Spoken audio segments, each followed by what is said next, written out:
Tiffany stepped into the grand bank, its marble floors gleaming under the ornate chandelier lights. The polished brass accents, the fine leather chairs, the towering glass windows, all symbolized the wealth and privilege it represented. She had seen these places before, shiny, powerful institutions designed to keep the elite separated from those who were struggling. The contrasts of the city couldn't have been more apparent. Outside the towering glass walls, the streets were littered with poverty. The wealth and power of this bank stood in stark contrast to the forgotten communities just beyond its doors. The bank wasn't just a business, it was an institution that represented the systemic inequality ingrained in society, a barrier that Tiffany was about to challenge. Her heels echoed through the cavernous lobby as she moved toward the desk. She had worked her entire life to be here, to break through the doors that had been closed to her because of her race and gender. She had earned this moment, but as she approached the reception desk, the same familiar weight of tension pressed down on her shoulders. It was always there, the feeling of being an outsider, no matter how hard she worked, no matter how much she achieved.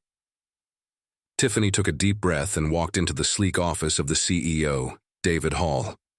He was everything she imagined, polished, confident, a man who had spent decades at the top of a system that worked for him and only him. He barely looked up as she entered, nodding his head curtly in acknowledgement. "I've reviewed your proposal," Hall began, not even bothering to get up. "I'm afraid the risk is too high. Your financial history doesn't align with our standards." Tiffany's stomach twisted, but she didn't flinch. This wasn't about her business. It was about her being black in a world that preferred to close doors rather than open them. She could feel the subtle prejudice, the assumptions he made based on nothing more than her skin color. "Mr. Hall, with all due respect," Tiffany said, keeping her voice steady, "I've put everything into this business. The only thing lacking here is the opportunity, and I believe your bank could help provide it." Hall leaned back in his chair, a slight smirk on his face. "I'm afraid the bank can't take on such a high-risk client, especially with a business like yours." The dismissal stung, but Tiffany's resolve was clear. "I've worked my entire life for this. I didn't come this far to be turned away because of my background or because of how you perceive me." Hall's dismissive tone grew colder. "I'm afraid the answer is still no. Perhaps you should try a smaller institution." The words felt like a slap across her face. Tiffany stood up, the humiliation rushing over her like a wave. She knew it wasn't her business that was the problem. It was her race. But she wasn't going to let it break her. She had faced rejection her whole life, but every moment had only made her stronger. As she walked out of the office, the weight of this rejection settled heavy on her chest, but something else stirred deep inside her. Her father's words echoed. In her mind, resilience is the key to breaking the chains of this world. Tiffany took a deep breath. She wasn't just going to fight for a loan. She was going to fight for something bigger than herself. She would take this setback and turn it into power. The realization hit her hard. David Hall's refusal wasn't just about her. It was about a system that kept people like her out. A system that perpetuated inequality and discrimination, all cloaked under the guise of business. She was done fighting for scraps. This wasn't just about proving her worth. It was about changing the entire system. Tiffany started to formulate a plan. She wouldn't settle for a bank loan. She was going to buy the bank. As Tiffany sat at home that night, she pulled out the letters her father had written to her, words filled with wisdom about the fight for justice. His own battles with systemic injustice had shaped her. He had always told her, "You fight not just for yourself, but for everyone who comes after you." She reread the words with renewed clarity, her father's lessons running through her mind like a river of strength. This was her moment. Tiffany wasn't going to just challenge David Hall. She was going to challenge the entire system that had rejected her and countless others like her. The bank wasn't just a place for loans. It was a symbol of a system that had been built to exclude people like her. And she was about to change that. Tiffany knew that to tear down this wall, she would need more than just money. She would need strategy, alliances, and determination. She wasn't just fighting for a seat at the table. She was going to take the table itself. Days turned into weeks as Tiffany researched ways to buy up shares in the bank, using her network, her knowledge, and every resource she could muster. She encountered rejection after rejection, people afraid of the changes she was pushing for, people unwilling to take a stand. But Tiffany's resolve never wavered. She was a woman on a mission. She would break the barriers in her path, and, as the battle for control of the bank began, Tiffany realized something she hadn't fully understood before. Her fight wasn't just for her business. It wasn't just about proving David Hall wrong. It was about breaking down the very walls of an institution built on exclusion and showing that change was possible, even in the face of centuries-old systems of oppression. David Hall, on the other hand, watched her movements with increasing suspicion. Every move she made felt like a threat to the comfortable life he had built. The more she gained ground, the more desperate he became, using all his power and influence to keep her from succeeding. But Tiffany, unrelenting, continued to rise. One day, Hall sat in his office watching as Tiffany's movements escalated. She had gathered enough shares to challenge his leadership, and the media was picking up the story. Tiffany had become the face of resistance, and Hall was starting to feel the pressure. He had never considered someone like her could become such a powerful adversary. His thoughts were interrupted when his assistant walked in with news. Tiffany had made a public statement. The fight for this bank is not just mine. It is for every black person, every woman, every person of color who has been excluded by a system designed to shut them out, she had said. Hall's grip on the bank tightened, but his confidence was now faltering. This battle wasn't just about money, it was about power, and he could see that Tiffany was no longer fighting for a loan. She was fighting for a revolution.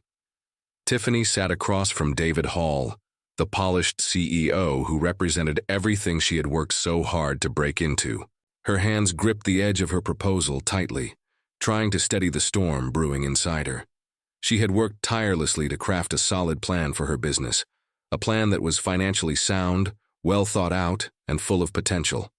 Yet, as she sat in the lavish office of the bank with its cold, gleaming walls and high windows, she felt the familiar tension in the air. She knew this wasn't just about the loan. It never was. "I'm sorry, Ms. Williams," David Hall said, his voice dripping with polite dismissal. "The risk is too high. Your financials don't align with our standards." Tiffany felt a sharp pang of frustration.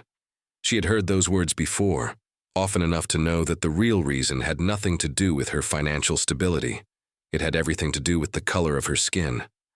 The walls of the office, the impersonal coldness of Hall's tone, they were all part of the same system that kept her from the opportunities that people like him took for granted. "With all due respect," Tiffany started, her voice steady but laced with a growing intensity, "I've worked my entire life to get to this point. This is not just a business proposal. This is my future, my dream.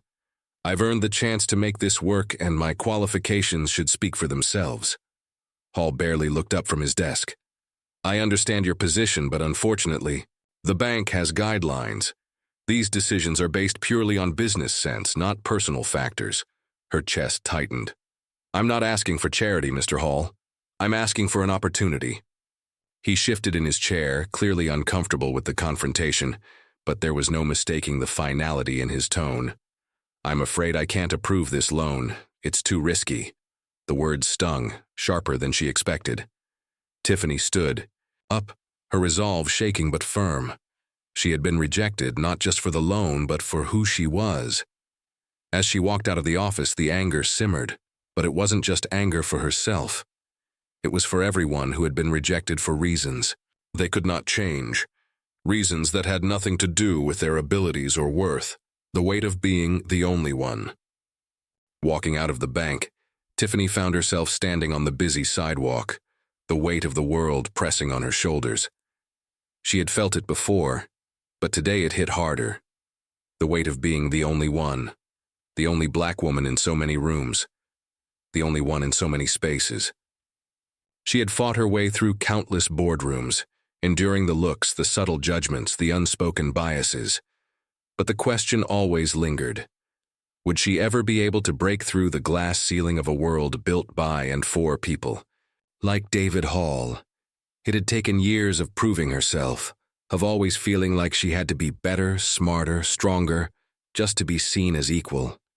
Yet no matter how many accomplishments she gathered, no matter how much success she achieved, she was still seen as other, still looked at through the lens of skepticism and doubt.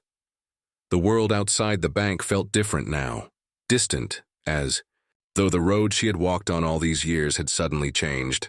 She had always fought against the tide, but now, after the rejection, she wondered if the tide was too strong to ever swim against. The barriers were too high, the doors too closed. The thought consumed her, gnawing at her sense of self-worth. Turning frustration into action, the birth of a new resolve, Tiffany didn't go home that night. Instead, she found herself walking through the city, replaying the meeting over and over again in her mind. She could feel the frustration building up inside her, threatening to spill over. But the more she thought, the more she realized. This rejection wasn't just about her business. This was about something far bigger. She wasn't just fighting for a loan. She was fighting against an entire system that had been stacked against her from the start. Her father's words echoed in her mind. He had been an activist, a man who had fought tirelessly against the oppressive systems that kept people like them down. "You fight, Tiffany," he'd always said. "You fight because what you're up against isn't just one man. It's a legacy of injustice. But if you stand, if you rise, you will move mountains." She stopped in her tracks, the words sinking deep. This was her moment. She wouldn't back down. She would do more than just seek approval from people like David Hall. She would tear down the very institution that had rejected her, and so many others like her. Inspiration from the past, drawing strength from her father's legacy. That night, Tiffany returned home and sat down with the old letters her father had left behind. His words, written long ago, spoke to her now as they had never done before. His fight had been different, but the enemy was the same. It was a fight for justice, for equality, for opportunity. His letters were filled with wisdom, each one a lesson about resilience, about staying true to the cause no matter the obstacles. Her father's voice seemed to whisper to her, "Don't just break down the doors, Tiffany. Take control of the house." She had always carried his words with her, but tonight they felt like a call to arms. Her anger and frustration were no longer just emotions. They were fuel. She wasn't going to let her rejection define her. She would take on the system, starting with David Hall, and she would change the game entirely. Formulating the plan, buying the bank, with newfound determination, Tiffany began to strategize. The idea of buying the bank wasn't just a fleeting thought. It was her plan, the next step in her journey. She began researching everything she could about the bank's operations, studying its structure, its finances, its weaknesses. She contacted her investors, called in favors from her network, and began securing the resources she needed to purchase enough shares to take control. Every day she worked tirelessly. Her plan was meticulous, smart, and calculated. She knew the path wouldn't be easy. She knew Hall would use every trick in the book to block her. But Tiffany was more than just determined. She was calculating, resourceful, and unstoppable. This wasn't just about getting a loan anymore. This was about dismantling an entire system of exclusion. And Tiffany was ready to do whatever it took to win. David Hall's prejudices, the man behind the bank. As Tiffany worked tirelessly, David Hall, oblivious to the storm brewing, continued his day-to-day activities, holding fast to his narrow worldview. He believed in the purity of his decisions, convinced that his actions were based solely on business logic and pragmatism. However, beneath that facade, his biases were undeniable. To him, Tiffany wasn't just a businesswoman. She was a challenge to the status quo. She was a threat to the comfort and exclusivity he had long cultivated. For Hall, the idea of Tiffany owning the bank was unthinkable. It went against everything he stood for. And as her efforts to buy up shares gained traction, his sense of power began to slip. He fought back with everything he had, pulling strings, using his influence to try and block her moves. But the more he fought, the more Tiffany pushed forward, determined to shatter his world of privilege. The more she worked, the clearer it became. She was fighting not just for a place at the table, but to take control of the entire system.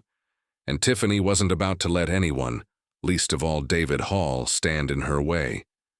Tiffany sat at her desk, the phone pressed to her ear. She had worked late into the night, reviewing the investment strategies she would need to execute her plan. As she spoke with her financial advisor, her heart beat with a mix of anticipation and resolve. Each word that left her mouth was calculated, precise, a step toward a goal that had once seemed impossible. I've secured the resources. I'll begin buying shares today, but I need you to move fast. I won't let him or the system beat me. Her advisor's voice crackled through the phone, steady but with a hint of caution. You know what you're up against, Tiffany. The power they have is immense, but if anyone can do this, it's you. She let out a breath, knowing it wouldn't be easy. There would be hurdles, betrayals, roadblocks. She would face them all, just as she had done her whole life. But this time, she wasn't just asking for a seat at the table. This time, she was going to own the table.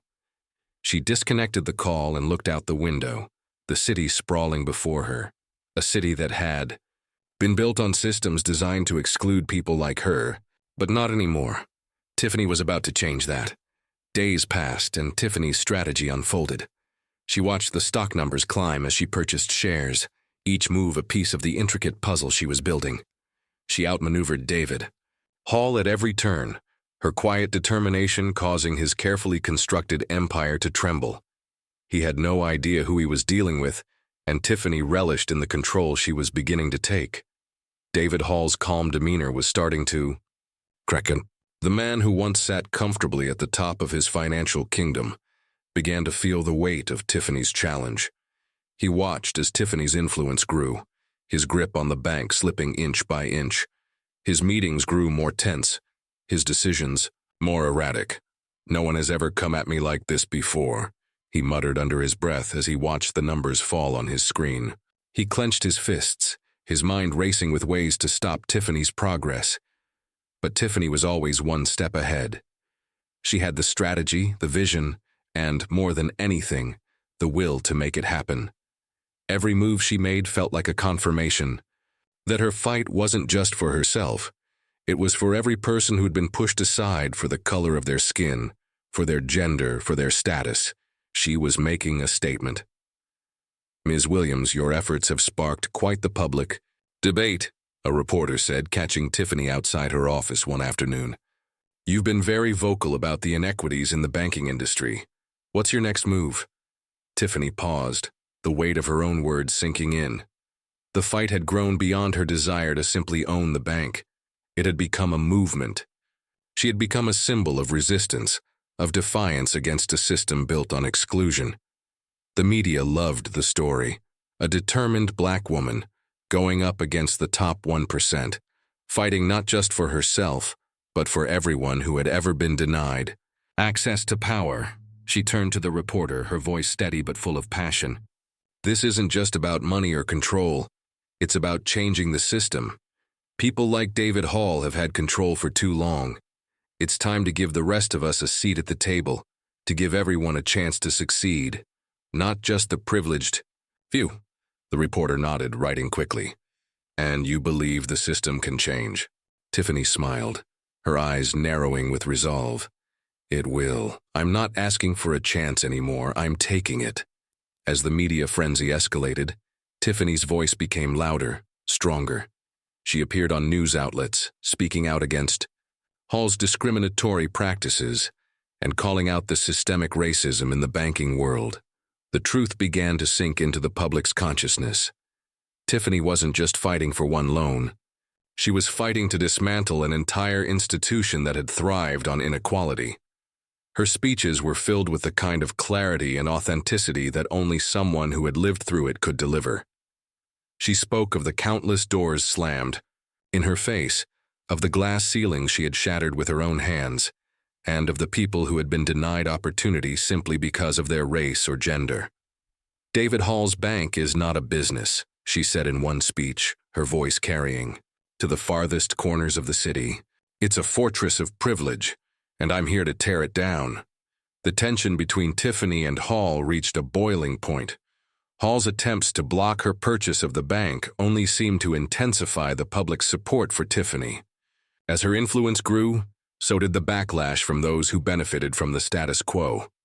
I'm not going to let her take everything I've built, Hall grumbled to his colleagues, his frustration mounting with every failed attempt to halt Tiffany's progress. He reached out to his political allies, to the lawyers, to anyone who could stop her. But Tiffany was relentless. I don't care what strings you pull, David, she said in a direct response to one of Hall's media attacks. This is bigger than both of us. It's about what's right. In the final days of the battle, Tiffany's resolve had never been stronger. She had won the support of the public, the media, and most importantly, her own inner strength. She had outlasted every challenge thrown her way, every obstacle placed in front of her. She was no longer just a woman fighting for a loan. She was a force, a beacon of hope for those who had long been shut out of the opportunities they deserved. On the day she won the bid to purchase the bank, the crowd outside the building cheered. Tiffany stepped up to the podium, a symbol of what resilience could achieve. This isn't just my victory, she said, looking into the cameras. This is a victory for all of us, for everyone who has ever been told they couldn't succeed because of the color of their skin, or their gender, or their background. We will no longer be silenced. Her heart raced with the weight of the moment. This wasn't just about power. It was about change. Tiffany was now in control of the very institution that had rejected her, and she had a vision to transform it from a tool of exclusion into a force for good. I will make sure this bank serves the people, Tiffany continued. It will be a place where everyone has an equal chance, where we lift each other up, not tear each other down. This is just the beginning. As she spoke those words, Tiffany realized that her journey was not over. It was just starting. And, with every step, she would continue to challenge the systems of power that had held others back for too long. She had become the change she had always dreamed of. And now, the fight for justice would never stop. Tiffany stood in front of the boardroom, feeling the weight of the moment settle in her chest. The room was filled with a quiet energy, each person awaiting her next move. She had worked for this moment, fought for it, and now it was hers. As the newly appointed CEO, she had the power to reshape the very institution that had once turned her away. She was determined to make sure that no one would be excluded from the opportunities that she had been denied. The doors to the boardroom closed behind her with a soft thud. She took a deep breath before stepping toward the long oak table where the heads of departments sat, their eyes all on her. Tiffany knew that this was not just a meeting. It was a declaration. Her voice would set the tone for what was to come. I'm not here just to lead this bank, she began, her voice steady but full of resolve. I'm here to change it. I'm here to make sure that people like me, people who've been overlooked and underestimated, will have a place in a system that has always excluded them. It's time to break down those barriers. It's time for equity. The room was silent for a moment. Tiffany could feel their disbelief, the unspoken judgment, but she held her ground. She knew this was the moment to prove to them, and to herself, that she was not just qualified. She was destined for this. Chadri's first few weeks were a whirlwind. Tiffany wasted no time in implementing the changes she had promised. She worked tirelessly, meeting with department heads, organizing internal workshops, and rewriting hiring protocols. Every decision she made was guided by the vision she had long held, an institution where everyone, no matter their race, gender, or background, could succeed. Her policies were bold. She introduced mandatory diversity training for all senior staff, emphasized the importance of mentorship programs, and reshaped the bank's approach to lending, ensuring that underserved communities had access to the resources they had long been denied. It wasn't just about creating opportunities for people who looked like her. It was about creating opportunities for everyone who had been systematically excluded from the financial system. Some resistance emerged, as she knew it would. But Tiffany was undeterred. She wasn't just fighting for a better bank, she was fighting for a better future, and that was worth every battle she had to fight. "I know this is hard for some of you," she said one afternoon in a meeting with her senior leadership team. "But let's not kid ourselves. We've been running a system that's built on privilege. We can't continue pretending that our success hasn't come at the expense of others. We can either be part of the problem or part of the solution. I choose the latter." There were a few moments of uncomfortable silence, but one by one, her team began to nod, understanding the depth of Tiffany's commitment. They might not have agreed with everything at first, but Tiffany wasn't asking for their approval. She was demanding their action. As the weeks passed, Tiffany found herself reflecting on the journey that had brought her here. Sitting in her office one evening, she looked over the city that had once felt so distant and unattainable. The struggles of her past were not just memories to her, they were the foundation upon which she had built her strength. The discrimination she had faced throughout her career, the countless times she had been told no, had only made her more determined. But what she hadn't realized until now was that it wasn't just her success she was fighting for. She thought back to her father's letters, to the wisdom he had passed down to her, lessons about resilience, about fighting for what's right. He had always told her, "Fight not for yourself, but for everyone who comes after you." His words echoed in her mind as she looked at the changes she was making at the bank, at the lives she was impacting with every decision. This wasn't just about her own rise to the top. It was about lifting others up along the way. Tiffany realized for the first time that her fight was about something much larger than herself. It was about creating a world where no one would ever have to struggle to prove their worth because of the color of their skin. As the months passed, Tiffany's leadership began to bear fruit. The bank's workforce became increasingly diverse, with people from all backgrounds now at the table. Tiffany had created a culture of transparency and fairness, where everyone had a voice and everyone had the same opportunity to succeed. But Tiffany wasn't finished. She knew that change couldn't stop with her leadership. She had to ensure that the work continued, long after she had left the office each day. She spent hours with new hires, mentoring them, showing them the way forward. She spoke at conferences, urging other CEOs and corporate leaders to follow her example. "It's not enough to be successful," she told an audience at one such event. "We need to redefine what success looks like. It's not just about the money. It's about the people we uplift along the way. It's about the systems we change, the doors we open. It's about building a world where everyone has a seat at the table." The room was filled with applause. Tiffany's words resonated deeply with those who had been listening, many of them people who had long been excluded from the corridors of power. Tiffany's victory, while personal, was a victory for all those who had been pushed aside, ignored, and left to fend for themselves. She had shown them that it was possible to break through the barriers, those invisible walls built by generations of prejudice. She had given them hope that change could come from within the system, that it was possible to rise above even the most entrenched forms of discrimination. But Tiffany knew the battle wasn't over. The road ahead was long, and there were still many challenges to face. She had only just begun the work of breaking down the remaining barriers in the corporate world. But as she looked out over her diverse team, a sense of peace settled within her. She had created something lasting, something real. With her leadership, Tiffany had already proven that change was possible. And now, as she stood at the helm of the institution she had fought so hard to transform, she knew that the work she was doing would continue, reverberating across the generations. The world was watching, and Tiffany was ready to lead the way. "I'll keep pushing," Tiffany whispered to herself, a promise made not just to her father's memory, but to everyone who had ever been overlooked and underestimated. "Because change doesn't stop with me. It's just the beginning."